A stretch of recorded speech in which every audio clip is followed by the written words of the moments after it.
व्यासपीठावरील सर्व मान्यवर आणि जमलेल्या माझ्या बांधवांनो, भगिनींनो आणि मातांनो,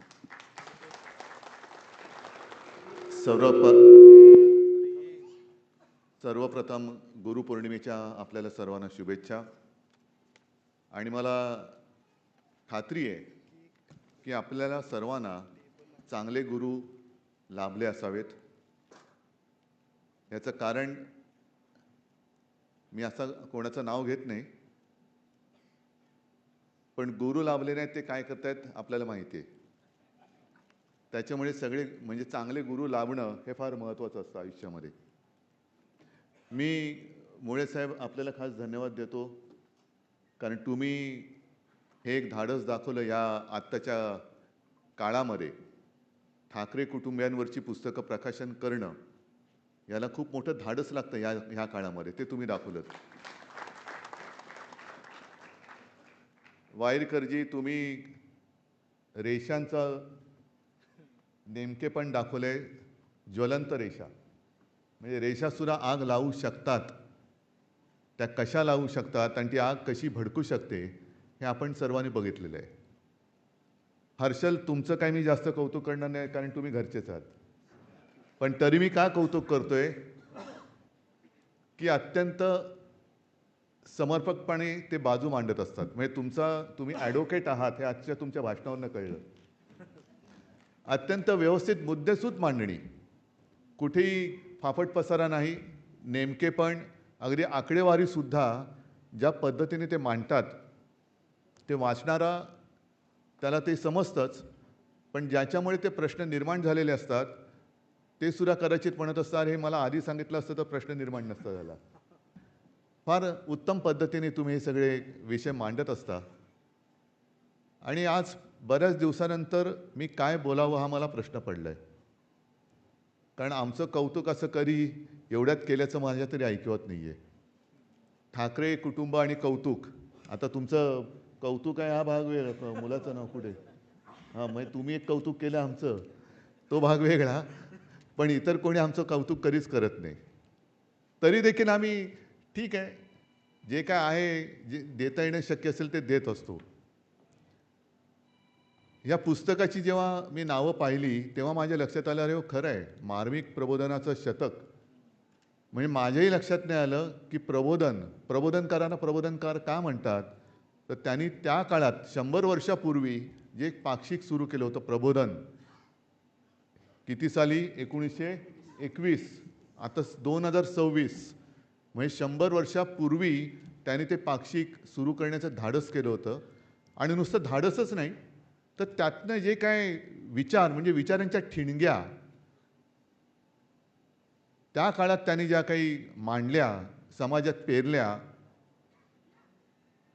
ते मला नाही वाटत आज कोणाला जमेल। आणि त्या ठिणग्या घेऊन मग बाळासाहेब, आम्ही किती विचार मांडतोय, उद्धव ठाकरेंचे विचार मला माहीत नाही मी किती विचार देतो, आम्ही आहे ते पुढे नेतोय। पण आज जर का प्रबोधनकार किंवा बाळासाहेब त्यांनी त्यांचे विचार आपण पाहिले असतील किंवा पाहिले, अगदी व्यंगचित्रसुद्धा, तर ज्यांची मदत घेऊन सत्तेवर आलेले जे सरकार आहे त्यांनीच पहिल्यांदा प्रथम त्यांना देशद्रोही ठरवलं असतं। हिंदुत्व विरोधी, काय हिंदुत्व नेमकं आहे तरी काय तुमचं? हिंदू म्हणजे काय? हिंदू धर्म म्हणजे काय? हिंदुत्व म्हणजे काय? अनेकांना असं वाटतं की उद्धव ठाकरे प्रबोधनकारांचे विचार मांडतायत, असं नाहीये।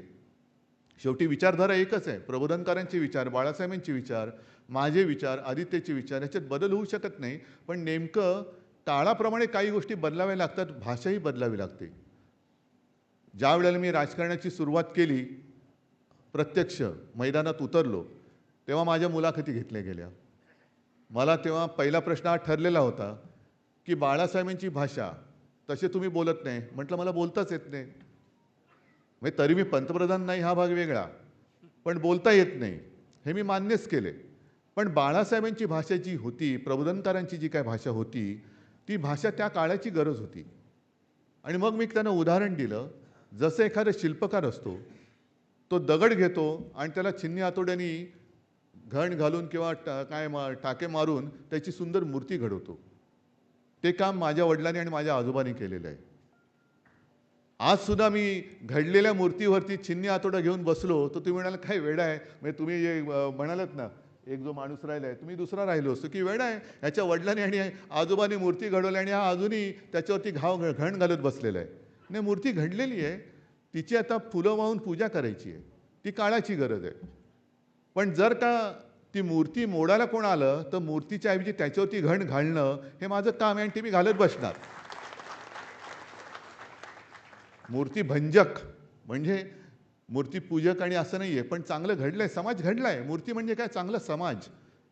आणि तो समाज जर बिघडवण्याचा कोण प्रयत्न करत असेल तर ज्या चिन्नीने आणि हातोड्याने माझ्या आजोबांनी घण घातले ते घण मी त्यांच्याही डोक्यात कोणी असलं तरी घालायला कमी करणार नाही आणि मला वाटतं मी कमी करत नाही, अजिबात करणार नाही. कशासाठी करू, कारण तेच तर आमचं काम आहे. अगदी धर्म म्हणजे काय आजोबांनी त्या काळात लिहिलेलं आहे, त्याला आता 100 वर्ष झाली, की माणसाने धर्माला जन्म दिलेला आहे, धर्माने माणसाला नाही दिलेला. त्याच्यामुळे धर्माने माणसाच्या आयुष्यात लुडबुड करण्याचा अधिकार धर्माला नाही. माणूस आहे, त्याला कालानुरूप धर्मात जर काही सुधारणा करायची गरज असेल तर तो करण्याचा अधिकार माणसाचा आहे. धर्माने माणूस घडवता किंवा बिघडवता कामा नाही. आज सत्तेच चाललेलं आहे. माणूस घडवला जातोय का बिघडवला जातोय हाच विचार कोणी करत नाहीये. म्हणजे जे विचार आम्ही म्हणतो ते विचार हेच आहे. हे आमचं हिंदुत्व काय आहे. अनेक मी भाषणातनं, बाळासाहेबांच्या भाषणातनं मी वाक्य काढून दाखवीन की त्याच्यात म्हटलेलं की माणुसकी हाच खरा धर्म आहे, जो गाडगेबाबांचा होता, की जो भुकेला असेल त्याला अन्न, तहानला असेल त्याला पाणी, ज्याच्याकडे वस्त्र नाही त्याला वस्त्र देणं, हा खरा धर्म आहे. पण तुम्ही सगळं बाजूला टाकायचं आणि काहीतरी उगाच कोणाच्या तरी नादी लागायचं. म्हणजे मी विधान परिषदेत म्हटलं होतं की आत्ताचं कसं चाललेलं आहे आजचा देश, आणि ते दुर्दैवाने घडलं आणि घडल्यानंतर त्या शक्तीने हाणला टोला. ते माझं वाक्य असं होतं की आज देशामध्ये युवा शक्तीपेक्षा बुवा शक्ती जास्त माजलेली आहे किंवा फसफसलेली आहे. युवा शक्ती माजलेली नाही आहे, पण बुवा शक्तीचं स्तोम जास्त माजलेलं आहे. आणि तेच तो म्हणजे बुवा शक्ती देशाचं काही करू शकत नाही, पण युवा शक्ती हे देशाचं भविष्य आहे. युवा शक्तीकडे दुर्लक्ष केलं तर काय होतं हे आपण बघतो. आणि मला अभिमान आहे त्या युवांचा, सगळ्या युवकांचा अभिमान आहे की आम्हाला असं वाटत होतं की अरे झालं संपलं, आता लोकशाहीने मान टाकली. पण युवांनी दाखवून दिलं लोकशाहीने मान नाही टाकली, लोकशाहीने काट टाकलेली आहे, ती पुन्हा ताजीतवानी झालेली आहे. आणि हेच तर या देशाचं महत्त्व आहे. हे सगळे गुरु किंवा समाजसुधारक का लागतात की संस्कार जे आहेत ते पिढ्यानपिढ्या आतमधून पुढे जात असतात. आतमधून म्हणजे मला आता आणखीन हाही एक प्रश्न विचारला, मला वाटतं परवा संजय राऊत यांनी विचारला होता मुलाखतीत, की सगळेजण त्या कॉक्रोच जनता पार्टीच्या निमित्ताने एकत्र झाले, संपूर्ण देशामध्ये सगळे उभे राहिले, याचा अर्थ राजकीय पक्षांवरचा किंवा नेत्यांवरचा विश्वास उडाला का? मी म्हटलं हो उडाला. पण का उडाला? या देशात नेमका विश्वास ठेवायचा तरी कोणावर? कारण मध्ये एक मी तो जोक ऐकला होता की शिवसेना काय म्हणते, मशालीला मत द्या, मत आम्हाला मिळेल, मशालीवर शिक्का मारा, बटन दाबा, मत आम्हाला मिळेल. काँग्रेस काय म्हणतं, हातासमोरचं बटन दाबा, मत आम्हाला मिळेल. पवारसाहेब काय म्हणतात, तुतारीवरचं बटन दाबा, मत आम्हाला मिळते. आणि भाजपवाले म्हणतात बटन कोणाचंही दाबा, मत आम्हालाच मिळतं. अशा परिस्थितीत विश्वास ठेवायचा कोणावर आणि न्याय मागणार कोणाकडे? कारण ज्यांच्याकडे न्याय मागायला जावं ते 4-4 वर्ष आम्ही लटकतोय. आता उद्या परत तारीख आहे. आता उद्या 30, आज काय किती 29, उद्या 30. मी देवाकडे प्रार्थना करतो की 29 जुलै तारीख न मिळो, म्हणजे पुन्हा 1 वर्ष पुढे गेलं. म्हणजे इकडे लोकशाहीचा मुर्दा पाडला जातोय, संविधान पायदळी तुडवलं जातंय, तरी कोणाला काही पडलेलं नाही, बेफिकीरपणाने राज्य करतायत. देशातल्या युवकांना झुरळ म्हणून समजलं जातंय. विश्वास ठेवायचा तरी कोणावर आणि कशासाठी ठेवायचा? आणि मग जर का कोणी संतापून रस्त्यावरती आला न्याय हक्कासाठी, जर त्यांनी दगड हातात घेतला तर तुम्ही त्याला अतिरेकी म्हणणार? आपल्याच देशामध्ये रितसर मार्गाने जर न्याय मिळत नसेल, आणि जे बाळासाहेबांचं वाक्य आहे की जर न्याय मागून मिळत नसेल तर बेधडक कानाखाली वाजून न्याय मिळवा, तेच युवकांनी केलं. का वेळ का आणलीत त्यांच्यावरती? झुरळ म्हणून तुम्ही ज्या देशामध्ये झुरळ म्हणून त्यांची एखाद्या युवकांची संभावना होते ते पेटून नाही उठणार. आणि मग मला हे सगळं आपण जे वाचत असतो कुठेतरी मनामध्ये राहत असतं. पु ल देशपांड्यांचं एक वाक्य आहे की कोणीतरी असं म्हणाले की तुमच्या युवकांच्या तोंडी गाणी काय ती सांगा, त्याच्यावरनं मी देशाचं भविष्य काय ते सांगतो. आज जर बघितलं तर देशाचे युवक काय म्हणतायत, आझादी हम लेके रहेंगे, आझादी. आझादी काय, आपण स्वतंत्रच आहोत. मग तुम्ही म्हणाल आझादी कसली, पण पुढचं जे भूकमारी से आझादी, बेकारीपासून आझादी, अमुकपासून आझादी. कारण जे स्वातंत्र्य मिळाले ते स्वातंत्र्य, हे स्वातंत्र्य अपेक्षित नव्हतं कोणाला. देश स्वतंत्र झाला, पण आमच्या स्वप्नातलं स्वातंत्र्य अजून मिळालं नाही. आमची स्वप्न शेवटी आम्हालाच हातामध्ये दिवा आणि काठी घेऊन पुढे जायचं असेल तर सत्ताधारी म्हणून तुमची काय गरज आहे, उतरा खाली, आम्ही बसतो तिकडे. आम्हाला अपेक्षित असलेले स्वातंत्र्य नाहीये. आणि ज्यांना झुरळ म्हणून यांची संभावना केली गेली, मी हे गेल्या काही दिवसात बोललोय, कदाचित ते रिपीट होईल. पण हेच वय आहे ज्याला आज आपण जेनझी म्हणतो. किती, मला वाटतं 13-14 वयापासून 27-28 वयापर्यंत जेनझी. मग हेच वय होतं ना. 17व्या वर्षी शिवाजी महाराजांनी तोरणा जिंकला, जेनझीच त्याच काळात होते ना ते. ज्ञानेश्वरांनी सुद्धा ज्ञानेश्वरी लिहिली, काय वय होतो. मग तेव्हा काय त्यांना कोणी, तेव्हाचे जे ज्ञानेश्वरांसुद्धा खूप विरोध झाला. महाराजांना तो मोगलांविरुद्ध लढायला लागलं. मग आजच्या युवकांना जेनझीना झुरळ म्हणणारे तुम्ही आणि शिवाजी महाराजांना पहाड का चुवा म्हणणारा अफजल खान, याच्यात फरक काय आहे? फरक काय मग त्यांनी चुवा म्हटल्यानंतर काढला कोथळा बाहेर, उद्या यांचा पडला बाहेर कोथळा, या झुरळांनी काढला, तर दोष कोणाला देणार तुम्ही? आणि मन पेटलेत आता. पेटायचं कारण तुमचं आहे, तुम्ही आहात. संसदेमध्ये जी काही चर्चा चालते, खरंच त्या चर्चेचा आणि सर्वसामान्यांच्या आयुष्याचा काही संबंध आहे? आज मी जे म्हणतो ना नेहमी की कोण मंत्री आहेत तेच कळत नाही. निर्मला सीतारामन अर्थमंत्री आहेत, ते नीट पेपर फुटल्यानंतर उसका फायदा क्या है? तुम्हाला पेपर फोडायला तिकडे त्याचं समर्थन करायला ठेवलंय की महागाई आवरायला ठेवलेलं आहे? रुपया घसरतोय त्याच्यावरती नाही बोलत, पण पेपर लीक झाला तर विद्यार्थी कशी अधिक चांगली तयारी करतात. खुर्ची सोडा. हे नालायक सगळी लोक बसलेले आहेत. गडकरी साहेब, आमचे रस्ते 200 वर्षात रस्त्यावरती खड्डा पडणार नाही, 200 वर्षात एक तर रस्ता होत नाही आणि 15 दिवसामध्ये पूल कोसळतो. काय तुमची पात्रता तिकडे बसण्याची? संरक्षण मंत्री राजनाथ तिकडे चीन घुसतोय ढेंगेमध्ये, मी चीन धोत्रात घुसतोय तरी काही नाहीये. पण आमच्या सरकारमध्ये राजीनामे घेतले जात नाहीत. म्हणजे तुम्हाला देशाचं संरक्षण मंत्री म्हणून ठेवले, तुम्ही धर्माचं संरक्षण वेगळं, धर्मेंद्रचं किंवा अधर्मेंद्रचं कशाला करायला लागलात? त्याचं संरक्षण का करताय? आणि मग चर्चा जर का करायची असेल तर एक बिल आणलं होतं महिला रिझर्वेशनच्या आडून. मग इकडे महिलांवरती लाठीमार करतायत बेछूट. मी आत्ता येताना बातमी बघितली, ती एक मुलगी जिने पोलीस व्हॅन अडवली, तिला आता ही गोचिडी ज्या बसल्यात ना सत्तेला चिकटून, अंधभक्त, ते ट्रोल करतायत. अरे लायकी आहे का तुमची? लायकी आहे तुमची या देशात राहण्याची? ती एक युवती, तिने पोलिसांची गाडी अडवली आणि सगळ्यांना बाहेर सोडवलं. हे अंधभक्त सगळे घरातल्या घरामध्ये कोणाच्या आरत्या करतायत आणि काय करतायत? गोमूत्र चालतं यांना. गोमूत्र पवित्र आहे, पण माणसाच्या हातचं पवित्र अस्पृश्य म्हणून ते यांना पिणं पाप वाटतं. यांचं धर्म, हा यांचा धर्म. काढा ना त्या पाण्यामध्ये आणि गोमूत्रामध्ये लॅब टेस्ट करा. तुम्ही होतात ना लॅबमध्ये किती वर्ष? मग तुम्हाला देतो, गोमूत्र देतो आणि नाळाचं पाणी देतो. काढा त्याच्यामध्ये काय आहे. पण इकडे ही जी काय चर्चा चालते, विधेयक आता परत आणणार, डिलिमिटेशनचं विधेयक आणण्यासाठी खासदार फोडतायत. सत्ता तुम्हाला कशासाठी दिली? तुम्हाला सत्ता देश चालवण्यासाठी दिली. अच्छे दिन आएंगे असं तुम्ही जे सांगितलं होतं म्हणून तुम्हाला सत्ता दिली.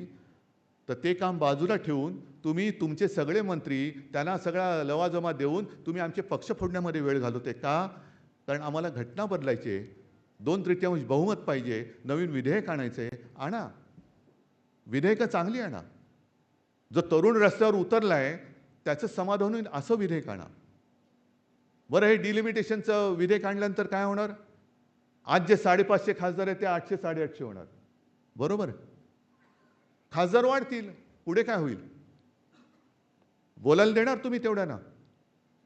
आजच तुम्ही सगळ्यांनी बघितलं, मी स्वतः बघत होतो, राहुल गांधी बोलताना काही त्याने एक मूर्ख शब्द वापरला, इडियट.